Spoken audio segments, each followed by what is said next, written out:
प्यारे बच्चों, good morning. कक्षा 5 की गणित की कक्षा में आज हम जानेंगे लघुत्तम समापवर्त, लीस्ट कॉमन मल्टीपल।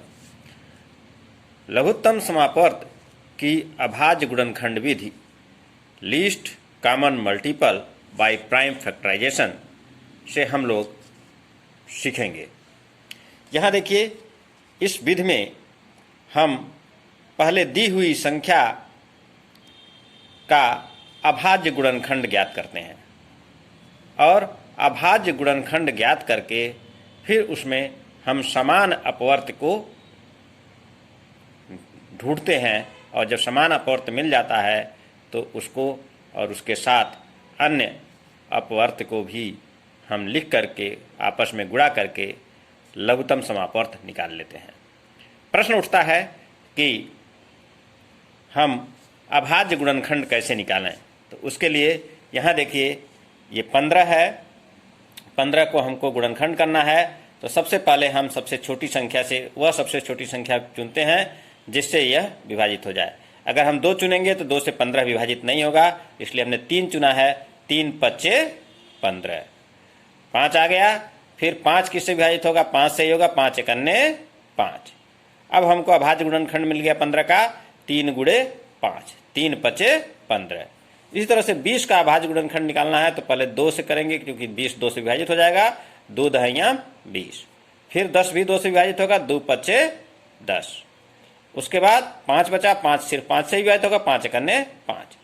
तो 20 का अभाज्य गुणनखंड हो गया 2 गुणे 2 गुणे 5। 2 दूनी 4 पचे 20। अब इन दोनों को ही हमने यहाँ पर ऐसे लिख लिया। अब सबसे पहले जो समान अपवर्त हैं दोनों में, उसको हमने कॉमन कर लिया है। ठीक। अब जब दोनों में ये जो हैं उनको अलग कर लिया, उसके बाद हम लिख लेंगे 3 गुणे 2 गुणे 2 गुणे 5। 3 दूनी 6 दूनी 12 पचे 60। और इस प्रकार से हम लिख लेंगे। देखिए यहाँ लिखा हुआ है, सबसे पहले हमने इसमें ये लिखा हुआ है जो उभयनिष्ठ है दोनों में जो है वो उसको पहले लिख दिया 5, उसके बाद 2, उसके बाद फिर 2, उसके बाद 3। तो हो गया 5 दूनी 10, 10 दूनी 20, 20 तिया 60। यानी कि 15 और 20 का लघुत्तम समापवर्त हो गया 60। इसे भी देखिए, हमें 3 संख्याएं दी गई हैं, 3 का लघुत्तम समापवर्त ज्ञात करना है। 8, 12 और 30। 8 का हम क्या करेंगे? सबसे पहले अभाज्य गुणनखंड निकालेंगे। तो 8 का अभाज्य गुणनखंड निकालने के लिए 2 चौके 8, फिर 2 दूनी 4, 2 एकन्ने 2, 2 दूनी 4 दूनी 8। ये हो गया 2 गुणे 2 गुणे 2। 12 का जब अभाज्य गुणनखंड निकालेंगे तो देखिए 2 छक्के 12 कट गया, 2 तिया 6 कट गया और 3 एकन्ने 3 कट गया। तो 2 गुणे 2 गुणे 3, 2 दूनी 4 तिया 12। इसी तरह से 30 का अभाज्य गुणनखंड निकालेंगे तो 2 15 30, 3 पचे 15 और 5 एकन्ने 5, 2 तिया 6 पचे 30। तो हम इस प्रकार से अभाज्य गुणनखंड तीनों का निकाल लिए। अब देखेंगे कि कौन तीनों में कॉमन है। तो यहाँ 2 कॉमन है, यहाँ 2 2 में कॉमन है और 3 2 में कॉमन है। तो हम क्या करेंगे? पहले जो कॉमन है उसको लिखेंगे। तो लिखेंगे 2 गुणे 2 गुणे 3 और फिर गुणे 2 और गुणे 5। ठीक है, इसको हम इस प्रकार से लिख लेंगे। 2 गुणे 2, यहाँ देखिए ये हरा वाला पट्टी वाला 2 आ गया, फिर ये लाल पट्टी वाला 2 आ गया, फिर ये पीली पट्टी वाला 3 आ गया और फिर जो बचा हुआ 2 गुणे 5। तो इस प्रकार से 2 गुणे 2 गुणे 3 गुणे 2 गुणे 5। 2 दूनी 4 तिया 12 पचे 12 दूनी 24, 24 पचे 120। तो इसका 8, 12 और 30 का लघुत्तम समापवर्त हो गया 120। लघुत्तम समापवर्त होता क्या है?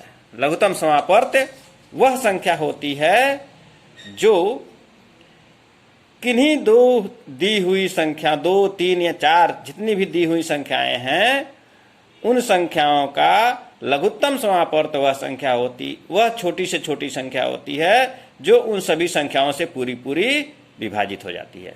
जैसे यहां देखिए 15 और 20 का लघुत्तम समापवर्त हमने निकाला 60।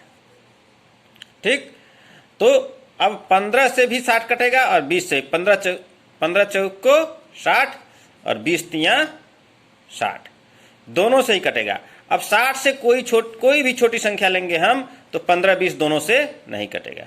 उससे बड़ी संख्या तो कट सकती है, लेकिन 60 से छोटी कोई ऐसी संख्या नहीं है जो 15 और 20 दोनों से पूरी पूरी विभाजित हो जाए। तो 15 और 20 का लघुत्तम समापवर्त है 60।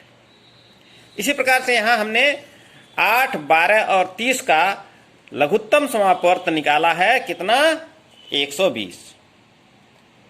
यानी कि 120 वह छोटी से छोटी संख्या है जो 8, 12 और 30 से पूरी तरह से विभाजित होगी। 120 से छोटी कोई संख्या लेंगे तो वह इन तीनों संख्याओं से पूरी तरह विभाजित नहीं होगी। इससे बड़ी संख्या हो सकती है, लेकिन इससे छोटी संख्या पूरी तरह से विभाजित नहीं होगी। इसीलिए इसको कहा जाता है लघुत्तम समापवर्त। हमको लगता है कि आपके समझ में आ गया होगा कि लघुत्तम समापवर्त होता क्या है।